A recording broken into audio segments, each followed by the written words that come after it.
Hi, welcome to episode number 170. I'm so glad you're with me today. Now, last week we talked about maintenance and how you maintain your mental health and the cost of not maintaining your mental health. And so today we're going to talk a little bit about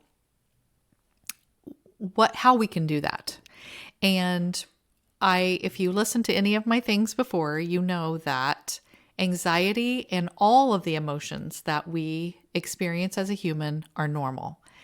Everyone has anxiety. Now they don't have diagnosed anxiety necessarily, but everyone feels the emotion, the feeling of anxiety at some point. But some people, the anxiety kind of overtakes them, and some people are able to figure out how to deal with it.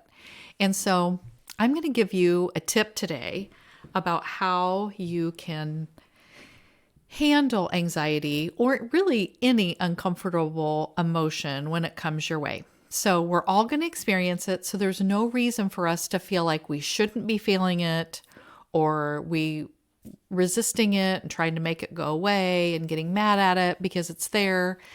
I get the frustration about it. I don't have anxiety a lot of the time, but if I did, I'm sure I would be super annoyed by it and wanting it to go away. But we can't make it go away totally, but we can stop allowing it to take things away from us because we want to live a peaceful life, and at least most of the time. And so we're going to take the letters of L-I-V-E, L-I-V-E, and we're going to use it as an acronym for something else. So let's take L, and L is going to stand for letting go. So we're just going to let go of our struggle with anxiety. We're just going to let it be. And we're going to just be acknowledging that we are going to feel anxiety sometimes, and we're just going to let it come into our body. And once we just allow it to be in our body and just don't try to push it out, don't get mad at it, don't fight with it, don't have a wrestling match with it, we just let it set in our body. And when we do that, it's actually going to free up some energy for us to do other things that are actually going to help us get past the anxiety. And those are the things like that energy. One of the things we're going to learn about today, but there's a lot of things that we can do about anxiety. And once you just allow it to set in your body, you're going to be freeing up that energy for you to learn new things and you to actually take action on these new things. Then I stands for inviting. Now, this is going to sound really counterintuitive. It's going to sound like you don't want to do it, but it's actually inviting anxiety into yourself, just as you would invite in a friend. Oh, anxiety, you're here to visit me again. Come on in. Have a seat. Come inside and my brain and let's have a chat. And you can even ask anxiety, what are you here to teach me today? What are you here to tell me about? And if you aren't fighting against anxiety and you're just letting that struggle go and you're inviting anxiety in and saying, what are you here to tell me? What should I learn from you today? It just feels better. Even though that anxiety is going to feel uncomfortable, when you add the resistance and the fighting with it, that is even more exhausting. But if you're just being open and allowing anxiety to be there, you're already going to have more energy to deal with it. And then V is in Victor. V is for valuing. So what do you value? And when you work through the Anxiety Maze Navigator with me, which is my program that I have created to go along with all of these anxiety episodes, we're actually going to find out what your values are. But some of them you already know. Like, what is it that you value in this world?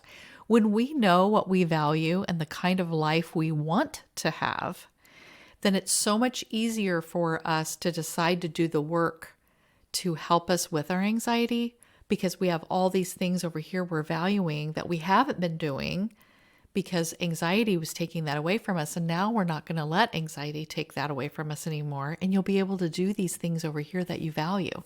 So think about, what is it that you value? What is your why for wanting to end this struggle with anxiety? Because all of you will have some kind of why, what your life will be like when you don't struggle with anxiety anymore.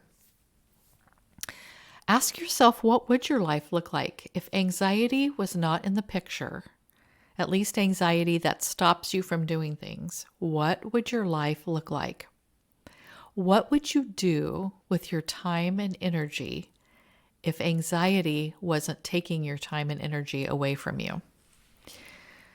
What decisions would someone make who didn't struggle with their anxiety? Could you make steps towards those things today, even small steps? And E stands for engaging. So just like last week when I said you have to take action. If you are having a life that you don't want to have, then you have to do something different. And you have to have an action that goes along with it. So E for engaging means you have to engage and do something different than what you've been doing. So I will teach you those actions that you need to take in order for you to feel better and be able to do all of those things and to live peacefully in your life. So think about that. The word live, meaning letting go and inviting anxiety in, thinking about what you value, and then engaging some action. And if you do those things, you're going to feel so much better.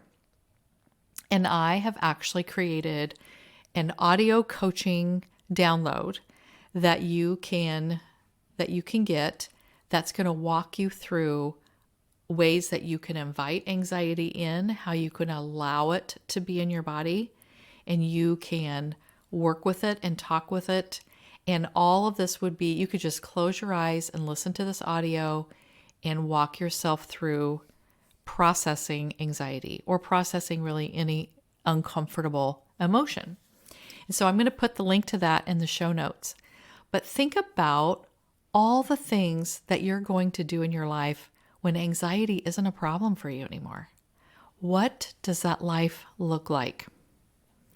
If you've listened to my podcast for a while, we did kind of a visualization episode right before school started in August of, I don't know if it was August of 21 or August of 22, but I had my listeners and I also had my clients imagine, what is their life going to be like in May of the next year?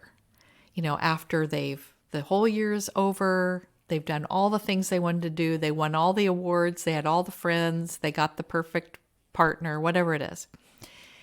And then how do they feel there?